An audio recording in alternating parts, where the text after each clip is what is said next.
Merci encore d'être venu me voir danser samedi après-midi, c'était trop cool. Franchement, ce battle était dingue. Je savais pas que tu maîtrisais autant le hip-hop. Mais ouais, chapeau Mehdi. Attends, t'es tellement fort. Victoire méritée. Merci les gars, ça me touche. Par contre, l'examen blanc en éco, là, ça va pas être la même. J'ai pas eu du tout le temps de bosser. Moi, je pense que ça va tomber sur la compétitivité. Et toi, quand il s'agit de compète et de performance, ça va, tu gères. C'est clair. Toi, t'es leader sur tous les segments du marché. Meilleur danseur, meilleur pote, meilleur mec. Trop d'honneur. Mais vous êtes des potes au top. La concurrence est rude face à moi. Ah bah tu vois, tu connais déjà ton cours. Pour rester compétitif, il faut garder un œil sur la concurrence.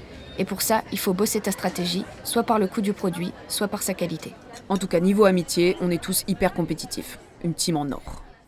Tu vois la diff? Hé, Ah ouais? Explique du coup. Ah là là, vous me faites rire l'équipe à mettre de l'économie dans vos vies. Alors reprenons les bases. Il y a deux façons d'être compétitif. Pour une entreprise face à ses concurrents ou pour l'économie d'un pays face aux autres pays. Il y a également deux types de compétitivité.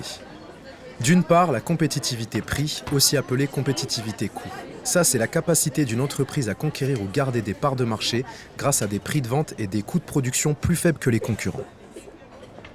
Et d'autre part, la compétitivité hors prix ou structurelle, c'est la compétitivité qui permet de maintenir ou d'augmenter les parts de marché grâce à la qualité du produit, du service après-vente, des délais de production ou encore de l'innovation. Peu importe le prix. c'est cher, mais la qualité est au rendez-vous. Exactement. Mais d'abord, est-ce que vous saviez que la compétitivité prix était liée au coût de production ? Cette compétitivité prix est fortement influencée par le niveau des salaires, mais aussi par la productivité du travail. Pour mesurer ce type de compétitivité, il faut regarder ce qu'on peut produire avec le nombre d'heures travaillées, ce qu'on appelle le niveau de la productivité horaire.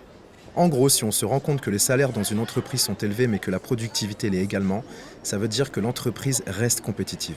Après, ça me paraît compliqué de pouvoir agir sur les coûts de production. On peut pas les compresser en claquant des doigts. Non, pas en claquant des doigts, mais en les réduisant le plus possible. Parce que tu vois, l'État, ça l'intéresse que son pays soit plus compétitif que son voisin. Donc il cherche à trouver des solutions pour les entreprises de son territoire. Pour que les coûts de production soient mieux maîtrisés, il peut proposer de baisser le coût du travail, genre baisser les charges sociales que paient les entreprises sur les plus bas salaires, par exemple, ou alors éviter une indexation généralisée des salaires à la hausse des prix. Attends, mais quel rapport avec mon index? Oh Lorraine, on t'a connu en meilleure forme, hein? Non mais là je la fais très simple. Ça veut dire que les salaires n'augmentent pas automatiquement au même rythme que la hausse des prix. On appelle ça des politiques de désinflation compétitive, pour que les entreprises ne perdent pas trop de parts de marché face à leurs concurrents étrangers. Par concurrents étrangers, on veut surtout parler de la Chine, non? Ils sont imbattables niveau compétitivité. Oui, mais aussi parce que cette compétitivité prix dépend d'autres paramètres, comme le niveau de change. Et par exemple, pour continuer de vendre massivement à l'étranger, la Chine a toujours fait en sorte d'afficher un taux de change sous-évalué par rapport au dollar pour doper ses exportations. Si leur monnaie était appréciée à sa juste valeur, les produits fabriqués en Chine ne seraient pas aussi compétitifs. Avec la compétitivité, tout est relatif, si je comprends bien. Tu peux être compétitif par rapport à un concurrent direct, mais moins que le leader du marché. Sinon, tu peux être un boss aussi avec une compétitivité structurelle.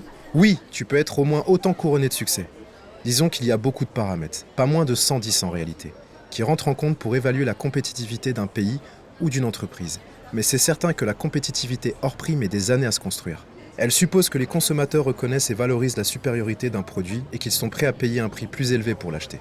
Les Allemands sont très forts dans ce domaine pour l'industrie. Et la France, elle en est où? En 2019, la France se situe au 15e rang mondial en termes de compétitivité selon le Forum économique mondial. Depuis 15 ans, elle oscille entre le 15e et le 23e rang à peu près. Bah dis donc Virgile, va falloir prêter main forte au pays, hein. On se relâche pas, on maintient ses efforts, on reste fort sur nos appuis, allez! Deux dimensions dans la compétitivité. La compétitivité prix, ou compétitivité coût, et la compétitivité hors prix, ou structurelle. Mesurer et comparer le salaire horaire plus la productivité horaire pour juger la compétitivité prix d'une entreprise ou d'un pays. La Chine, pays très compétitif sur les coûts de production, aussi parce que le taux de change de sa devise est sous-évalué par rapport au dollar. La compétitivité hors prix repose sur la qualité des produits, leurs caractéristiques techniques ou le service associé. Elle demande du temps pour se construire. En France, la compétitivité prix repose surtout sur la réduction ou la maîtrise des coûts de production, notamment grâce à l'aide de l'État. Baisse des charges sociales sur les bas salaires, par exemple. Rapport gallois en 2012, renouveau d'une politique de compétitivité structurelle avec une politique de soutien à l'innovation et à la recherche. 2004, création des pôles de compétitivité pour accompagner l'innovation dans le pays. Le but, faciliter les échanges entre les laboratoires de recherche publics, les centres de formation et les entreprises locales. Tu vois la diff ?